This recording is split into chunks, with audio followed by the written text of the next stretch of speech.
இன்னைக்கு நம்ம வெஜிடபிள் பிரியாணி செய்து சாப்பிடணும் அப்படிங்கிற ஒரு ஆசை தானே. ஆசை ரைட். இன்னைக்கு மட்டன் பிரியாணி செய்து சாப்பிடுறது ஆசை தானே. தான். புரியுதா உங்களுக்கு? இன்னைக்கு நல்ல கால் சூப் வச்சு இடியாப்பம் சாப்பிடுறது ஒரு ஆசை தானே. அதே மாதிரி இன்னைக்கு ஆப்பம் வச்சு இன்னைக்கு நம்ம குருமா சாப்பிடுறது ஒரு ஆசை தானே. ஆசைகள் உணவுலேயே ஏற்பட்டு போச்சு. அப்ப இதுக்கேற்ற மாதிரி சம்பாதிக்கணுன்றது ஒரு ஆசை தானே. சம்பாதிச்சு சரி எப்படி வருது பாரு, சம்பாதிச்சானா என்ன சரி, நம்ம வளர்ந்துட்டோம், நம்ம கல்யாணம் பண்ணிக்கலான்றது ஒரு ஆசை தானே. உள்ள பத்துக்கிறதுக்கு ஒரு ஆசை தானே. பிள்ளைகளுக்கு சொத்து சேர்த்து வைக்கிறதுக்கு ஒரு ஆசை தானே. இப்படி ஆசை வீட்டுக்கிட்டே போகுது. அதே மாதிரி ஆசைகள் நம்ம தகுதிக்கு ஏற்ற மாதிரி பண்ணிக்கிட்டா அந்த ஆசைகள் பிரச்சனை இல்லை. அந்த எந்திரத்தை ஆதிசங்கரர் உருவாக்கி இருக்காரு. அதாவது இந்த பிரபஞ்ச ஆற்றலை அதுல கொண்டு வந்து இணைக்கிறாங்க அவங்க. அப்ப அது அப்சர்வ் ஆகுது. அதுல காந்த அலைகள் அப்சர்வ் ஆகி மக்களுடைய பிரார்த்தனையை அதை ஏத்துக்குது. எது ஏத்துக்குது? அந்த எந்திரத்தின் மூலியமாக ஏத்துக்குது. அப்படி ஏத்துக்கிட்டு அவங்களுக்கும் நல்லது நடக்குது. அந்த எந்திரத்தினுடைய ஆற்றல் அதிகரிக்க அதிகரிக்க நமக்கும் நல்லது நடக்குது. அடுத்த கேள்வி. அதாவது ஜீவ சமாதி என்பது தன் உயிரை தானே வெளிப்படுத்தி சமாதி ஆவது. அவங்களுக்கு தெரிஞ்சு போச்சு, இன்னைக்கு நமக்கு முக்தி நமக்கு கிடைக்க போகுது. அப்ப நம்ம சமாதியில உட்காந்து பிரிச்சுட்டு, புரியுதா உங்களுக்கு? சமாதியில உட்காருவாங்க, சீடைகளை கூப்பிடுவாங்க, குழி வெட்ட சொல்லி சமாதியில உட்காந்து ஜீவனை பிரிச்சிருவாங்க. புரியுதா உங்களுக்கு? பிரிச்ச பிறகு அப்படியே கல் வச்சு மூடிடுவாங்க ஜீவன். அப்ப இருக்குது நாங்க கூடு. அந்த கூடு சமாதி சுத்தி அந்த கூடு இருக்கும். அது உள்ளவும் போகும், வெளியே போகும். உள்ள போகிறதுக்கு அவ்வளவா தேவையில்லை. அங்கே நில கொண்டு இருக்கும் அந்த சக்தி. இன்டர்நெட் மாதிரி வான்காலத்துக்கும் பூமிக்கும் இருக்கும். இன்டர்நெட் மாதிரி அது ஒரு நமக்கு போன உடனே நமக்கு ஆற்றல் அதிகமா இருக்கும். நல்ல மகா சமாதி என்பது இவங்க யாருக்கிட்டையும் சொல்லாமல, நான் இன்னைக்கு சமாதி ஆக போறேன்னு கூட சொல்லாமலேயே செத்து போயிடுறாங்க. ஜீவன் செத்து போல, சரீரத்திலிருந்து ஜீவன் பிரிஞ்சிடுது. அப்ப அவங்களுக்கு அது தெரியல, அவங்க கண்ட்ரோல்ல இல்ல. இன்னைக்குதான் சமாதி ஆக போற மகா சமாதின்னு கூட சொல்ல முடியாத அளவுக்கு ஜீவன் பிரிஞ்சிடுது. அதனால என்ன செய்யறாங்க? சமாதி பண்றாங்க. அது மகா சமாதி. ஆற்றல் எப்படி ஐயான்னு கேட்டா, ஜீவ சமாதிக்குள்ள ஆற்றல் அது கிடையாது.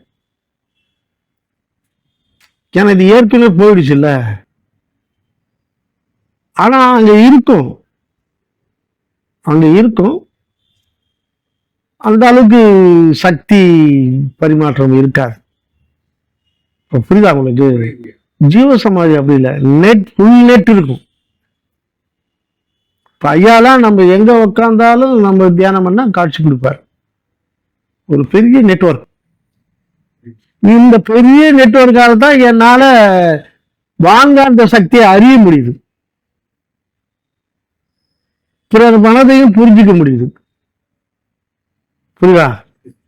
இப்போ 7 தலைமுறைக்குன்றான்ல, அவன் செத்து போனான் பத்தியா?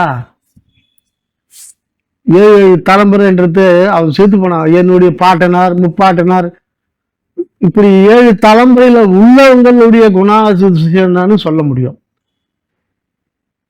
அதுக்கு இப்போ 3 தலைமுறை கண்டவங்களா இருந்தா அவங்க சொல்லும் போது, ஆமா எங்க பாட்டனார் இப்படி இருந்தாரு, எங்க தாத்தா இப்படி இருந்தாரு, எங்க அப்பா இருந்துட்டாரு, அவரு குணாதிசயம் இப்படி இருந்தது, அப்படி சொன்னா அவங்களுக்கு அது புரியும். ஆனா அதுக்கு முன்னாடி இருக்கிறவங்க தெரியாது இல்ல. நம்ம சொல்லலாம், ஆனா அவங்களுக்கு இப்படி இருந்தாரான்னு தெரிஞ்சுக்கலாம். அது உண்மையா பொய்யான்ற குழப்பம் அவங்களுக்கு வந்துடும். நம்ம சொல்றது உண்மையா இருந்தா கூட உண்மையான்ற குழப்பம் அவங்களுக்கு வந்துடும். இந்த பதிவுகள் என்பது வாழ்ந்தாட்டத்துல இருக்குது. அவங்க மறுபிறப்பு எடுத்தாலும் ரீசார்ஜ்ல போய் என்னுடைய முப்பாட்டை எழுதி வச்ச சொத்து எப்படி ரீசார்ஜ்ல ஒரு 200 ஆண்டுகளுக்கு முந்தி உள்ள ஒரு சொத்து இருக்குதுன்னு நமக்கு தெரிஞ்சு வச்சுக்கோ.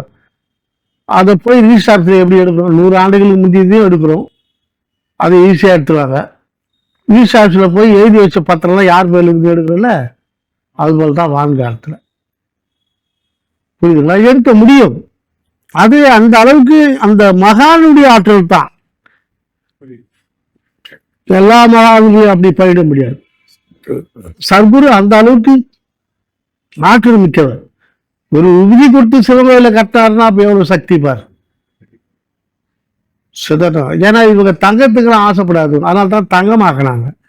வள்ளலாரும் தங்கமாக்குனார். தங்கத்துக்கு ஆசைப்படாதவங்க தான் தங்கமாக்க முடியும். என்ன மாதிரி உள்ள ஆளுலாம் தங்கமாக்க முடியாது.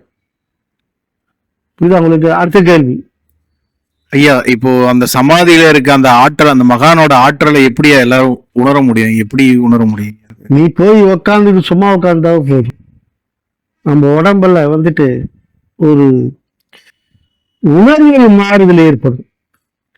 ஒரு தெய்வீகமான ஒரு உணர்வுகள் மாறுதல் ஏற்படும்.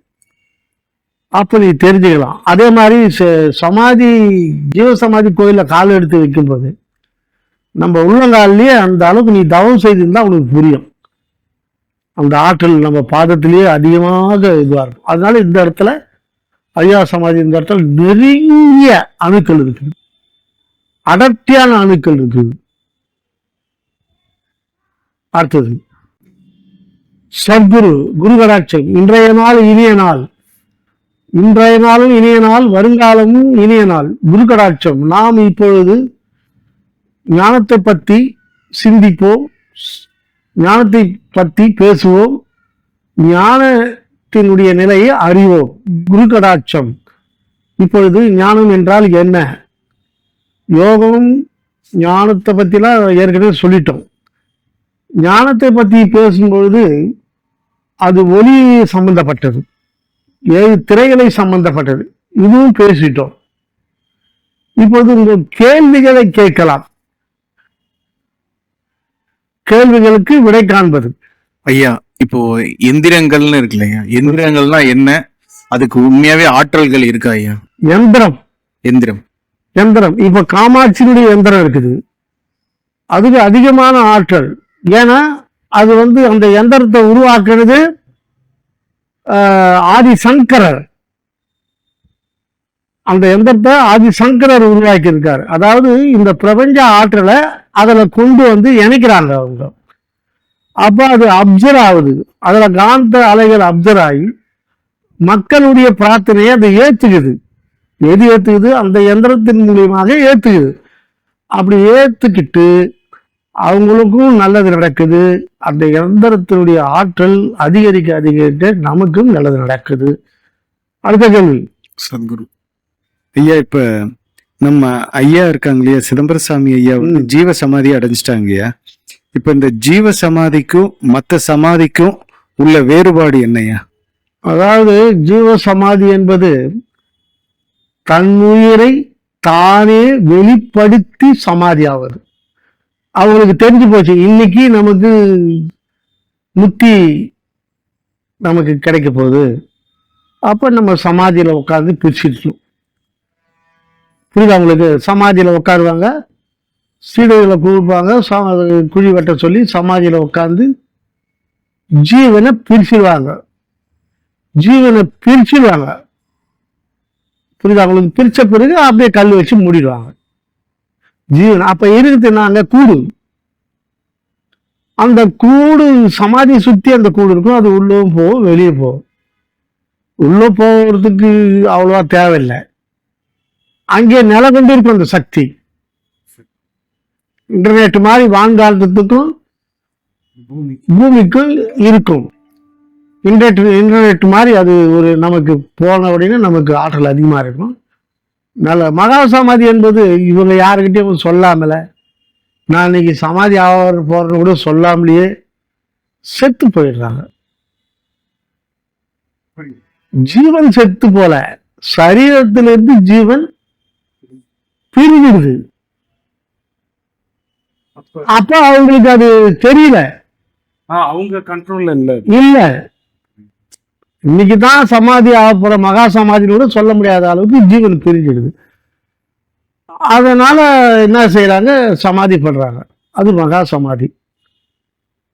ஆற்றல் எப்படி ஐயான்னு கேட்டா, ஜீவ சமாதிக்கு உள்ள ஆற்றல் அதுக்கு கிடையாது. ஏன்னா இது ஏற்கனவே போயிடுச்சு இல்ல. ஆனா அங்க இருக்கும், அங்க இருக்கும். அந்த அளவுக்கு சக்தி பரிமாற்றம் இருக்காது.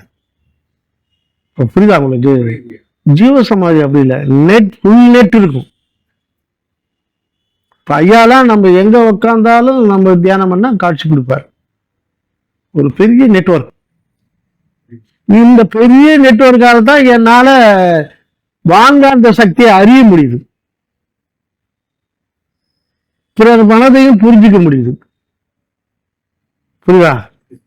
இப்போ 7 தலைமுறைக்குன்றான்ல, அவன் செத்து போனான் பத்தியா?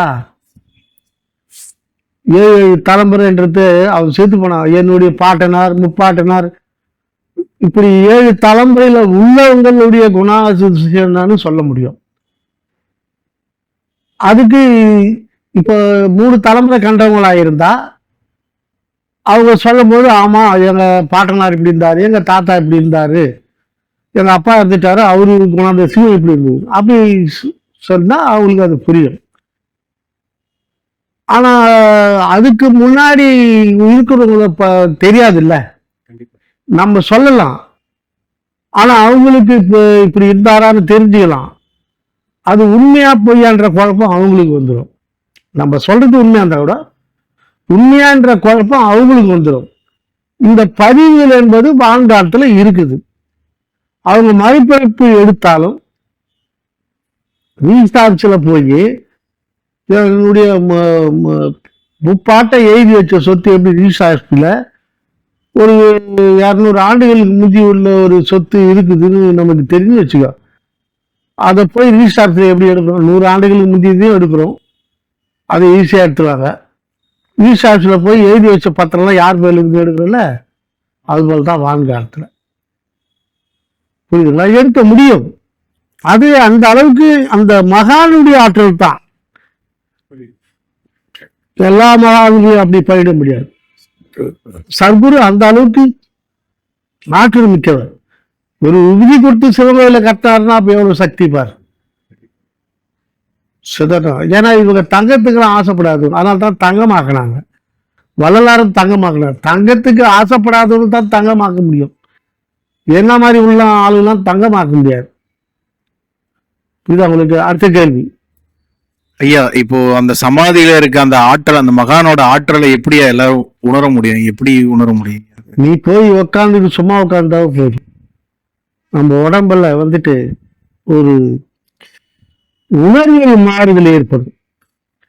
ஒரு தெய்வீகமான ஒரு உணர்வுகள் மாறுதல் ஏற்படும். அப்ப நீ தெரிஞ்சுக்கலாம். அதே மாதிரி சமாதி, ஜீவ சமாதி கோயில்ல கால் எடுத்து வைக்கும்போது நம்ம உள்ளங்காலிலேயே அந்த அளவுக்கு நீ தவம் செய்திருந்தா உனக்கு புரியும். அந்த ஆற்றல் நம்ம பாதத்திலேயே அதிகமாக இதுவா இருக்கும். அதனால இந்த இடத்துல ஐயா சமாதி, இந்த இடத்துல நெருங்கிய அணுக்கள் இருக்குது, அடர்த்தியான அணுக்கள் இருக்குது. அடுத்த கேள்வி ஐயா. இப்ப ஆசைப்படுறது தப்பாயா, இல்ல ஆசை என்ன மாதிரி இருக்கணும் ஐயா? ஆசை இல்லாதவன் எந்த மனிதனாக இருக்க முடியாது. அவன் மனிதனே தகுதியற்றவன். இன்னைக்கு நம்ம வெஜிடபிள் பிரியாணி செய்து சாப்பிடணும் அப்படின்னு ஒரு ஆசை தானே? ஆசைதான். ரைட்டு. இன்னைக்கு மட்டன் பிரியாணி செய்து சாப்பிடுறது ஆசை தானே? ஆசைதான். புரியுதா உங்களுக்கு? இன்னைக்கு நல்ல கால் சூப் வச்சு இடியாப்பம் சாப்பிடுறது ஒரு ஆசை தானே?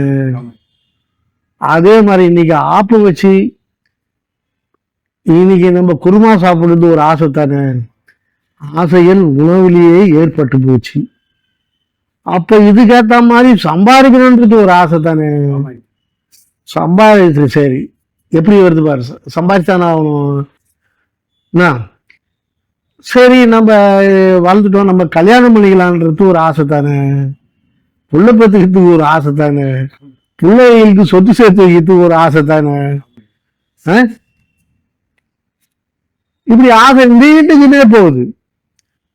அதே மாதிரி ஆசைகள் நம்ம தகுதிக்கு ஏற்ற மாதிரி பண்ணிட்டா அந்த ஆசைகள் பிரச்சனை இல்லை. ஆசை அதிகமா இருந்து 3 பொண்டாட்டி கட்டிக்கிட்டா பேராசை இல்லை. ஷாவர வேர்ல இவனுக்கு மன உளைச்சல் வந்துடும். ஆசைகள் என்பது தேவையான ஆசைகளை வைத்திருந்தால் மனித வாழ்க்கை சந்தோஷமாக இருக்கும். தேவையில்லாத ஆசைகளை வைத்திருந்தால் கடினம். தன்னால் முடிஞ்ச அளவுக்கு எவ்வளவு சம்பாதிக்க முடியும், எவ்வளவு கடன் கட்ட முடியும், எவ்வளவு பெரிய பில்டிங் கட்ட முடியும் என்ற ஒரு அளவுகோல் இருந்தால் வீடு கட்டினா பிரச்சனை கிடையாது. ஊர்பட்ட கடனை வாங்கிட்டு வட்டி கட்ட முடியாம கடைசியில வீட்டை விற்று வீடும் போய் மானமும் போய் அசிங்கப்படக்கூடாது. 5 சதுரம் வீடு கட்டுறதுக்கு லோன் வாங்கினா 5 சதுரம் கட்டு.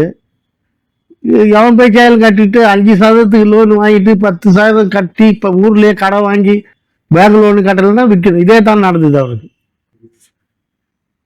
புரியுது அவங்களுக்கு? அதெல்லாம் தேவைக்கேற்ற ஆசைகள். ஆசை இல்லாத மனிதன் வாழ்க்கை இல்லை. அப்ப ஞானிகளுக்கும் ஆசை உண்டாயா? ஆமா, ஞானிகளுக்கு ஆசை இல்லைன்னு சொல்ல முடியுமா? ஞானம் என்றத தேடுறதே ஆசை தானே. முக்தி என்பதை தேடுகின்றதே ஆசை தானே. ஆமாய்யா. நாம் இறைவனோட கலக்கணும் என்பது ஆசை தானே. கண்டிப்பா ஐயா. கண்டிப்பா ஐயா. அப்படி அவன் ஆசைப்பட்டதுனால தானே இறைவனோட போய் சேர்றான். அப்ப ஆசை என்ன மாதிரி இருக்குன்றத பொறுத்து அதன் படி. ஆமா, அவன் இறைவனோட கலக்கணுன்ற ஆசை. கண்டிப்பா ஐயா. என்ன மற்றவனுக்கு அடுத்தவன் சொத்தை மோசம் பண்ணணுன்ற ஆசை. பொருள் மீது ஆசை. ஆமா, அடுத்தவன் சொத்தையே மோசம் பண்ணணுன்ற ஆசை. அவன் இறைவனோடு கலக்கணுன்ற பேராசை. நம்ம எடுத்த இந்த பிறவி இறைவனோடு தான் கலக்கணும் என்ற பேராசை. மனிதனுடைய பேராசை அவனுக்கு அழிவை தரும். ஞானியினுடைய பேராசை பிறப்பற்ற நிலைக்கு போகும். சத்குரு குருகடாட்சம். குருவேஷ். மீண்டும் சந்திப்போம். தந்தையின் கருணையால் மீண்டும் சந்திப்போம். வாழ்க வையகம், வாழ்க வையகத்து மக்கள். குருகடாட்சம்.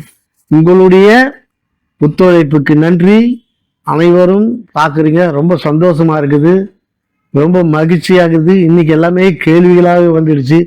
கேள்விகளும் தேவை. அதாவது உங்களுடைய நிலைகளை நீங்கள் புரிந்து கொள்வதற்கு இந்த கேள்விகள் தேவை. மீண்டும் சந்திப்போம். சத்குரு.